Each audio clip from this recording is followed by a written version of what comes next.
And welcome to back my channel. आज की इस वीडियो में हम लोग सोशल साइंस के ऑब्जेक्टिव को देखेंगे और इसके 40 क्वेश्चन हैं जो कि आपके अपकमिंग एग्ज़ाम में बहुत ही इम्पॉर्टेंट है। तो चलिए स्टार्ट करते हैं। तो ये आप देख रहे हैं स्क्रीन में कि ये झारखंड शैक्षिक अनुसंधान एवं प्रशिक्षण प्रसिद्ध रांची झारखंड के द्वारा दिया गया है।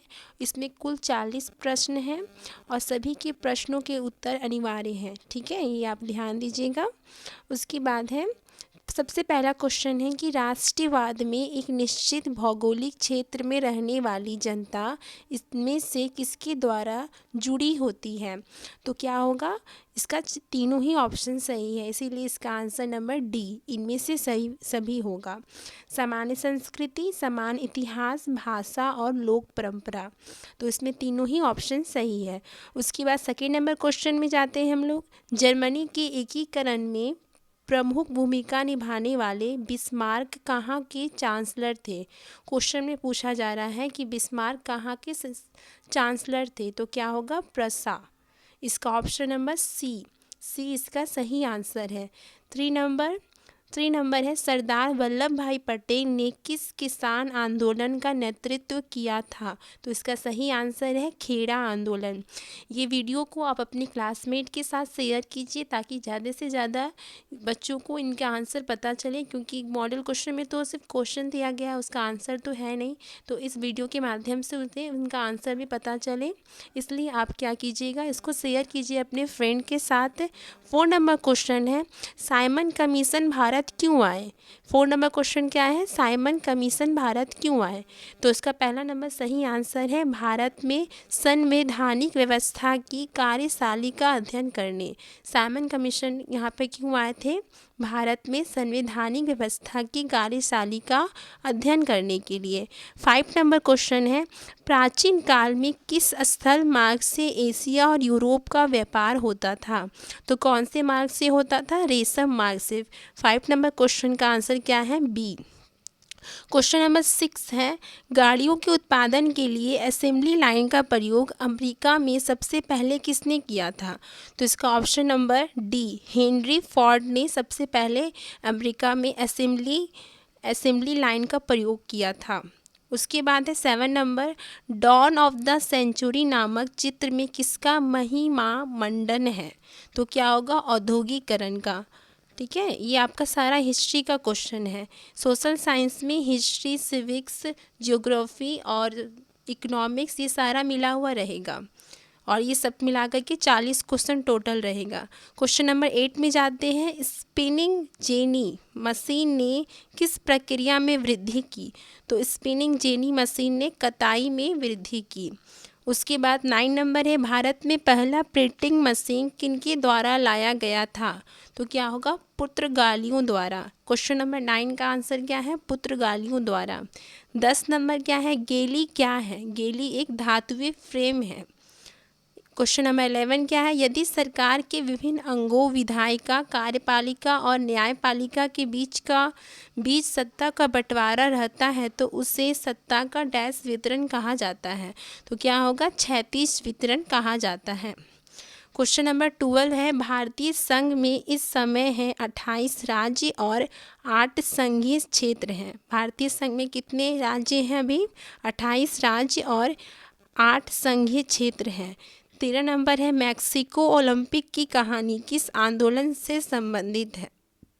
ये आपके सिविक्स का क्वेश्चन है। मैक्सिको ओलंपिक की कहानी अश्वेत शक्ति आंदोलन से संबंधित है। तो इसका क्वेश्चन नंबर 30 नंबर क्वेश्चन का ए इसका आंसर हो जाएगा। 40 नंबर में है संविधान की किस अनुच्छेद द्वारा अस्पृश्यता को समाप्त कर दिया गया। तो क्या होगा, अनुच्छेद 17। उसके बाद है कि बामसेफ निम्न में से किसका संगठन है। तो क्या होगा, सरकारी कर्मचारियों का। 60 नंबर है भारत में राजनीतिक दलों को मान्यता कौन देता है। तो क्या होगा, चुनाव आयोग इसका सही आंसर है। 60 नंबर का आंसर क्या है, चुनाव आयोग। 17 नंबर है लोकतांत्रिक सरकार होती है उपरोक्त सभी इसका सभी आंसर होगा। तो लोकतांत्रिक सरकार उत्तरदायी सरकार, जिम्मेदार सरकार, वैध सरकार, ये तीनों ही होती है। और 80 नंबर है, लोगों को राजनीतिक सुधार लागू करने में सशक्त बनाने वाला कौन सा अधिनियम है? तो क्या होगा? सूचना का अधिकार। फिर है 90 नंबर, निम्न में से किस राजनीतिक संस्था में महिलाओं के लिए सीटें आरक्षित हैं? तो क्या होगा? पंचायती राज इसका सही आंसर होगा। 20 नंबर है, नर्मदा बचाओ आंदोलन का नेतृत्व किसने किया? तो क्या होगा? मेघा पाटेकर। मेघा पाटेकर ने नर्मदा बचाओ आंदोलन का नेतृत्व किया था। उसके बाद है 21 नंबर, समाप्यता के आधार पर संसाधन कितने प्रकार के होते हैं? तो समाप्यता के आधार पर संसाधन 4 प्रकार के होते हैं। इससे आप अच्छे से याद कीजिएगा, इसको याद कर लीजिए, इसका और कोई ऑप्शन नहीं है।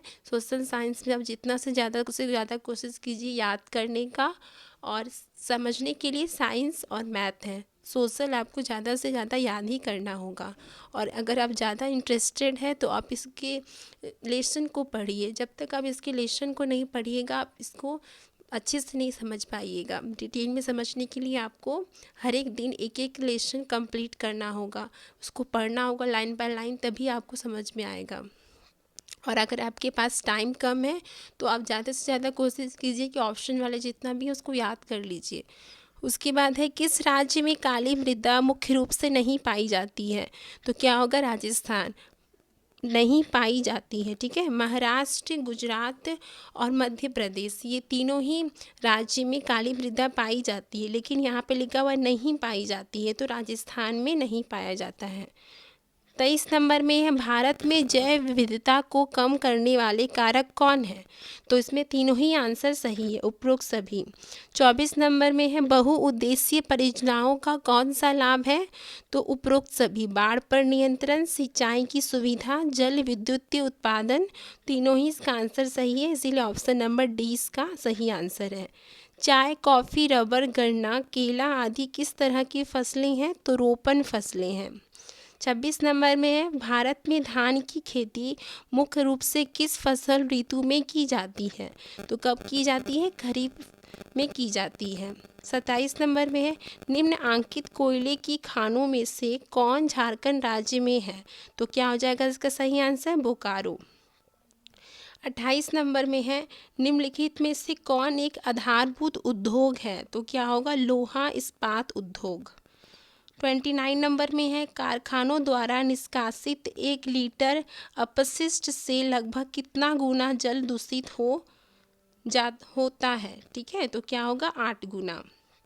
इसका सही आंसर क्या है? 8 गुना। कि लगभग 1 लीटर अपशिष्ट से कितना गुना जल प्रदूषित होता है? तो 8 गुना 1 लीटर अपशिष्ट से। उसके बाद है 30 नंबर, निम्नलिखित में से सड़क परिवहन के बारे में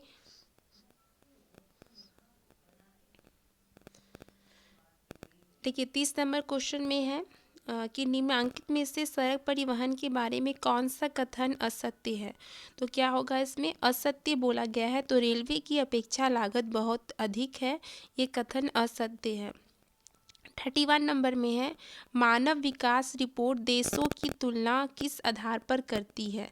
तो क्या होगा? स्वास्थ्य, शिक्षा, प्रति व्यक्ति आय, ये तीनों ही आंसर सही है। इनमें से कौन भावी पीढ़ी के कल्याण को परिभाषित करता है? तो भावी पीढ़ी के कल्याण को आर्थिक विकास से परिभाषित करता है। सलमा एक सरकारी अस्पताल में नर्स का कार्य करती है। सलमा किस क्षेत्र की गतिविधि में संलग्न है? तो क्या होगा इसका? असंगठित या संगठित? तो क्या होगा? संगठित। संगठित क्षेत्र वो होता है जिसमें आपका टाइम फिक्स हो, आपको पैसा सही समय पे मिल जाता हो, तो ये होता है संगठित क्षेत्र।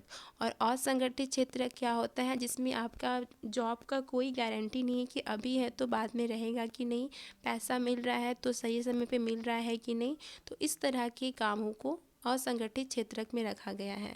तो सलमा यहाँ पे लिखा हुआ है सरकारी अस्पताल में काम कर रही है, तो उसका टाइम फिक्स है, उसको महीना का पैसा भी फिक्स है कि इस टाइम पे उसको पैसा मिल जाएगा, तो वो संगठित क्षेत्र में आएगा। 34 नंबर में है सेवा क्षेत्र में इनमें से किस तरह की गतिविधियां शामिल है। तो सेवा क्षेत्र में परिवहन, संचार और बैंकिंग की गतिविधियां शामिल है। 35 नंबर में है निम्न में से कौन वस्तु विनिमय का उदाहरण है। तो एक गाय के बदले 5 बकरी का सौदा, ये वस्तु विनिमय का उदाहरण है। वस्तु विनिमय पहले के ज़माने में होता था और उसी को समाप्त किया गया है। ठीक है, उसके बाद है 36 नंबर व्यापारिक बैंक के क्या कार्य हैं। व्यापारिक बैंक साख निर्माण करती है, ऋण देती है और जमा स्वीकार करती है। ये तीनों ही काम व्यापारिक बैंक करती है। तो इसका सही आंसर क्या हो जाएगा, ऑप्शन नंबर डी। 37 नंबर है बहुराष्ट्रीय कंपनियों का डैश देशों में उत्पादन पर नियंत्रण होता है।